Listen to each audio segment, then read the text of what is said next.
Quedan más del programa, estamos con Nino Cuaya, ingeniero, estamos con la ingeniera también María Inés Canelada y con Florencia Sayago, hablando un poquito de cómo se está posicionando Tucumán en lo que hace a la energía sustentable, la agroproducción y también los mercados de carbono. Si hay algo que siempre recuerdo con Flor, cuando la última entrevista que hacemos me quedé pensando sobre la provincia de Tucumán y los bosques nativos, que creo que estoy tocando un tema que ahora me va a contar bien. Sí, el tema nativo, digamos, cómo la provincia puede ser una gran mitigadora, digamos, dentro de los mercados de carbono y cómo eso nos puede favorecer. Por eso también, José, y a toda la audiencia le cuento, es que invitamos a estos profesionales, porque dentro de lo que es la energía sustentable y dentro de lo que es la producción agroecológica, todo eso ayuda a que nosotros podamos mitigar y poder tener esos mercados de carbono para poder seguir trabajando y poder seguir generando. O sea, guay, el abanico de cosas, guay, acabo de decir un término muy no sé de dónde, guay, pero el abanico de cosas tan positivas que podemos hacer si podemos centrarnos y empezar a planificar nuestra provincia dentro de lo que es el cuidado del medio ambiente, generando fuente de trabajo, generando economía en los diferentes ecosistemas y traccionando. Bueno, ahora vamos con ella, que es una especialista en mercado de carbono, que por ahí es difícil, a mí me cuesta todavía el día de hoy cómo funciona el tema de los mercados de carbono, Flor. Y bueno, y también es consultarte esto, ¿qué potenciales ves vos en la provincia y qué debilidades o por dónde podemos empezar a traccionar estos tipos de temas en la provincia? Primero voy a explicar muy brevemente, rápido, qué es el concepto para poder ya entrar a analizar en Tucumán. Los mercados de carbono es un instrumento financiero, económico, que surge para poder llevar adelante todo lo que es la acción climática, principalmente la mitigación, o sea, el costo que tiene pasar de una economía que se alimenta de los combustibles fósiles a una economía descarbonizada, por ejemplo, como explicaba Nino, ¿no? Que use el biometano, que use el bioetanol, tiene un costo económico alto, un costo desde lo público y de lo privado. Los mercados de carbono están pensando en eso, bueno, ¿cómo financiamos? ¿Cómo orientamos para que las finanzas vayan a apoyar proyectos que son de mitigación del cambio climático, o sea, que emiten muchos menos gases de efecto invernadero? Hay dos grandes grupos de mercados de carbono. Están los mercados obligatorios o regulados, que son creados por los gobiernos nacionales principalmente. Podría haber, por ejemplo, en Tucumán podría haber un mercado provincial de carbono. De hecho, Córdoba está intentando, pero bueno, Córdoba es una provincia muy industrializada, que tiene una política pública ambiental también muy, muy fuerte. Nosotros nos faltaría un poco, y están los mercados voluntarios. Los mercados voluntarios son mercados privados, donde tanto el que ofrece como el que compra lo hace voluntariamente. ¿Y quién ofrece créditos de carbono? Esa es la unidad de medida en un mercado de carbono. Un crédito de carbono es una tonelada de dióxido de carbono o algún otro gas de efecto invernadero equivalente que se ha capturado, mitigado o evitado durante un año, y eso obviamente monitoreado todo el año. Hay estándares muy estrictos, verificado y registrado, y una vez que eso se registra ya se puede hacer el intercambio comercial de un crédito de carbono. Bien. Como estamos hoy, como decía, en algún momento Argentina puede tener su mercado nacional. De hecho, hubo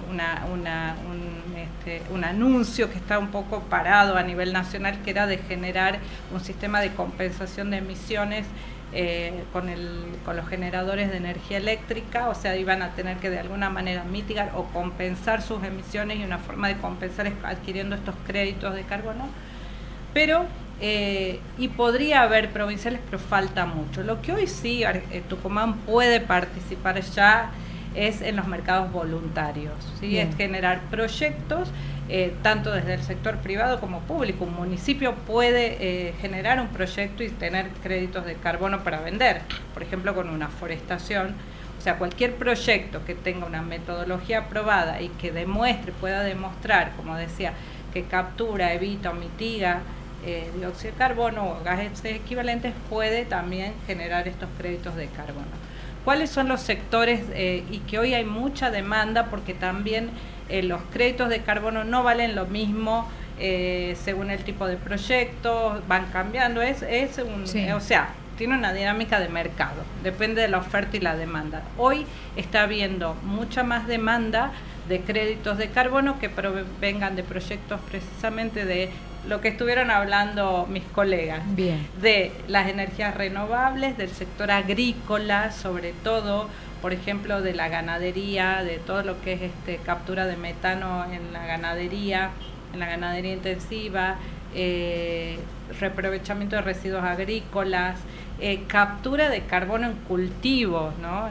Pensando en la agroecología, donde obviamente tienen que ser cultivos sin agroquímicos, porque claro. Otra cosa interesante, que los mercados de carbono no solo miran la contabilidad de carbono, o sea, cuánto se captura, cuánto se ahorra, sino tienen la obligación de mirar también la integralidad ambiental, o sea, no con la excusa de un proyecto que captura claro, carbono vamos a generar un impacto ambiental negativo, claro. Porque entonces no estamos solucionando nada. Entonces, Tucumán tiene, por un lado, superficie de bosques nativos que se puede enriquecer, tiene superficie con mucho potencial para bosque nativo o para bosque, comercial, para actividad forestal productiva, y todo lo que es generación de biocombustibles también puede certificar créditos de carbono, el biometano, todo tipo de biogás. Y hoy actualmente hay una metodología nueva que se llama biochar, que es lo más novedoso en los mercados de carbono, que es por un sistema de pirólisis con tecnología, los residuos orgánicos Nino, ayúdame, ¿cuál sería el término? Con calor.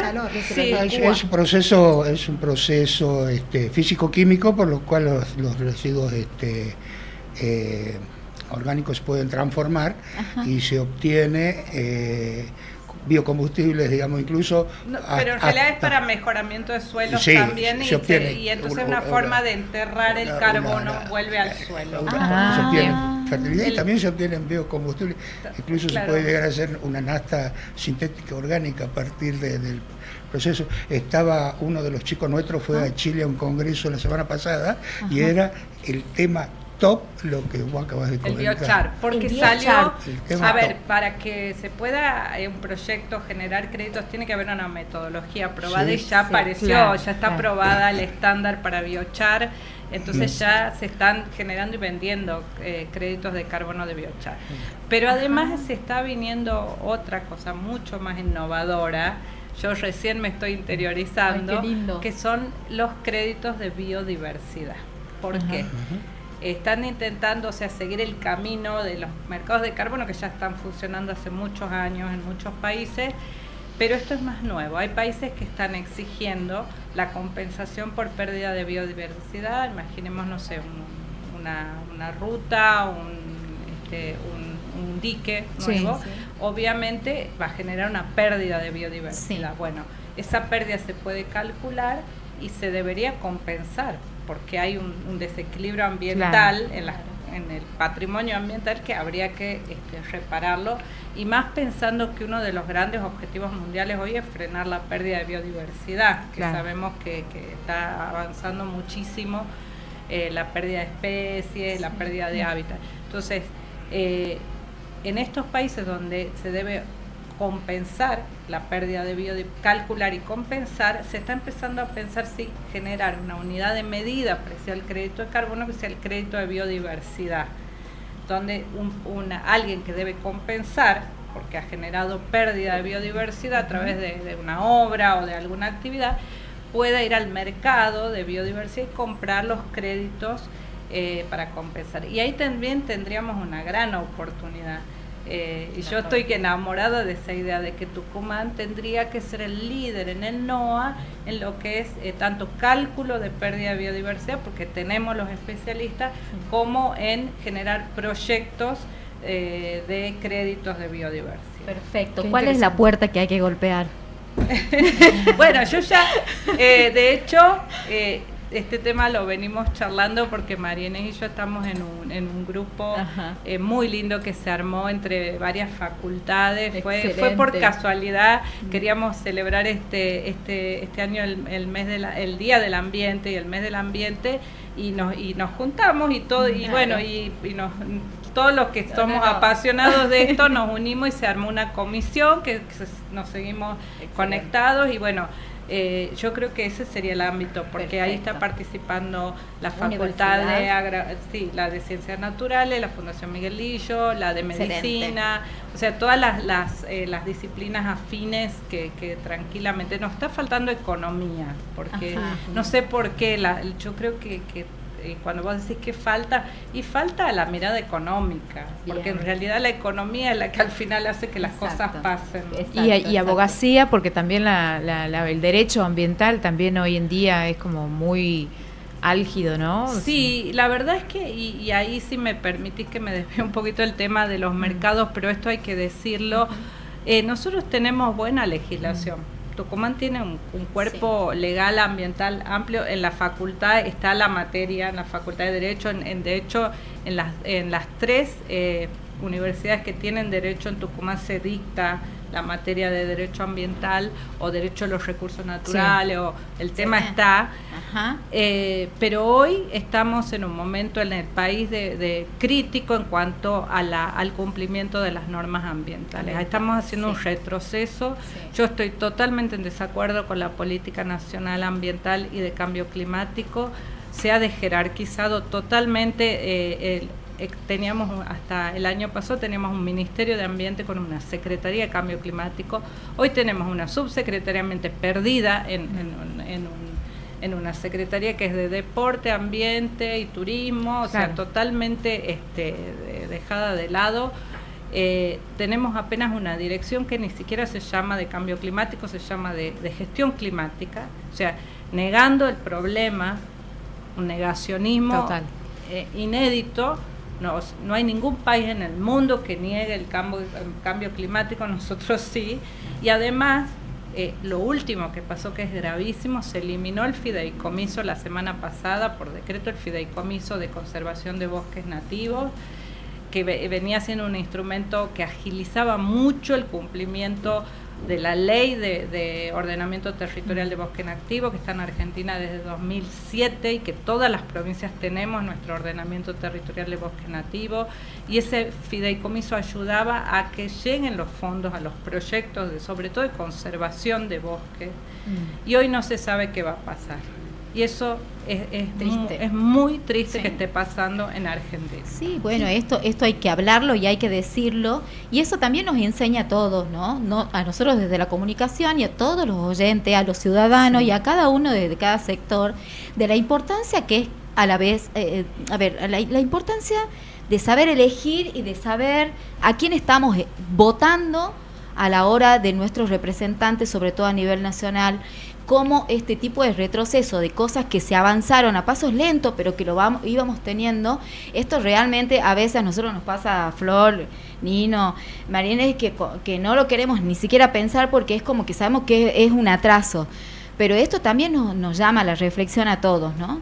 De empezar a ver, digamos, no qué cara bonita o qué lindo tu discurso, sino qué más allá de esa profundidad, qué más tenés para darme dentro del contenido con todo lo que eso significa para un país. No, y además, es trabajar. Además, lo que dice Florencia realmente es muy preocupante porque era un instrumento que nos servía de protección ambiental, claro. La ley de ordenamiento territorial. Entonces hoy nos pasa que obviamente tenía zonas de conservaciones diferentes de acuerdo a las características de la zona, entonces eso también limitaba los tipos de proyectos con los que se podía avanzar. Entonces hoy sí, hoy cuando hablamos de algún proyecto o algún tipo de intervención que se va a hacer en territorio, nos preocupa. Claro. Nos preocupa porque esas zonas rojas, que eran las de alta valor de conservación, eran zonas que estaban en ese color porque era muy importante su preservación. Entonces realmente ahora estamos nos soltaron las manos, sí. No, porque no tenés ese instrumento. Ese amparo. Ese instrumento legal, ¿no es cierto? Claro. Esa fuente para protección, que uno no sabe cómo puede llegar a tener eso. Sí. Nino, ¿algo para aportar? Bueno, sí, estamos totalmente de acuerdo de que la política nacional en temas ambientales está en franco retroceso. Ya lo hemos hablado muchas veces. Creo que es precisamente los momentos que hay que aprovechar para hacernos fuertes los que estamos preocupados por la temática. ¿Sí? Y pensar en nuestra provincia también. Esto nos debería dar fuerzas para no bajar los brazos, sino para seguir, no quiero decir insistiendo, sino trabajando. Educando. ¿Sí? Y haciendo. Concientizando, educando. Bueno, la educación para mí es fundamental, ¿no? Es decir, todo, creo que el conocimiento nos hace libres, ¿sí? Porque el conocimiento mata el prejuicio. Y hoy precisamente es el prejuicio el que está actuando sobre la mentalidad de quienes están conduciendo la cuestión ambiental en el país, ¿no? Así es. Porque el prejuicio es exactamente lo contrario al argumento científico. ¿Sí? El que no conoce, prejuzga. Entonces, por las dudas, a mí me parece, yo tengo la idea, ¿sí? Entonces es fundamental educar. Entonces cuando seamos más educados y entendamos mejor cómo funciona el tema del medio ambiente y del desarrollo sustentable, vamos a saber elegir mejor. Así es. Lo peor es que uno por ahí se olvida de que sin el medio ambiente no somos nada. O sea, no podremos hacer nada. No funcionan los mercados. Claro, no van a funcionar los mercados. Hoy es a ver, y la conducción, me imagino que la conducción de un país como la Argentina, que es complejo, también debe ser compleja. También. Entonces, hoy estamos viendo el país por un agujero así chiquitito. Tenemos demasiadas evidencias, ¿no? Totalmente. Más pensando en lo que ocurrió en Valencia, en España, exacto, que lo hablamos hoy en el programa, de que los sistemas de prevención, o sea, las alertas estaban, pero las respuestas se salió de las manos, o sea, no se pudo contener semejante inundación y semejante fenómeno climático, y es a lo que hay que apuntar, más allá de como para mí es prioridad, digamos. La naturaleza es implacable. Porque aparte pensando, bueno, en la economía, en los mercados, no voy a gastar en esto, pero en 1, 2 años, o quizá este verano, podés tener una crisis en tu ciudad, en tu país, como la que estamos viendo que está sucediendo. Hoy, por el aumento de temperatura, el consumo energético va a ser mayor. Claro. Y bueno, no hay un crecimiento en lo energético tampoco. Claro. No, y el consumo de agua también. El consumo de agua que va a ser muy problemático sí. El abastecimiento de agua en la provincia. Bueno, hay una serie de cosas que hay que tener en cuenta que acompañan a esta cuestión de necesidad. Ya no es una cuestión de necesidad el tema del desarrollo sustentable, ¿no? Totalmente. No es algo lírico. ¿Sí? No es cuestión de unos cuantos locos ahí que andan con el celular, no es eso. Nino decía que quizás con el tiempo, ¿no? Y yo pensaba, me acordaba un profesor español que él decía, que aparte es muy reconocido como el padre del derecho ambiental, ya murió don Ramón Martín Mateo, del derecho ambiental en Europa. Él decía que la especie humana es la única especie que no tiene instinto de supervivencia más allá de sus hijos y a veces de sus nietos, ¿no? Claro. Que no podemos pensar más allá de 1 o 2 generaciones, claro, que esa era nuestra gran limitación. Y el tema es el tiempo. Sí, porque la paradoja de Giddens, ¿no? Que plantea eso, que no tenemos incapacidad de ver el futuro, vivimos el presente. Claro. Y por eso también nos cuesta tanto tomar decisiones con respecto al futuro. Más profundas. Sí, tal cual. Con visiones más allá. Así que bueno.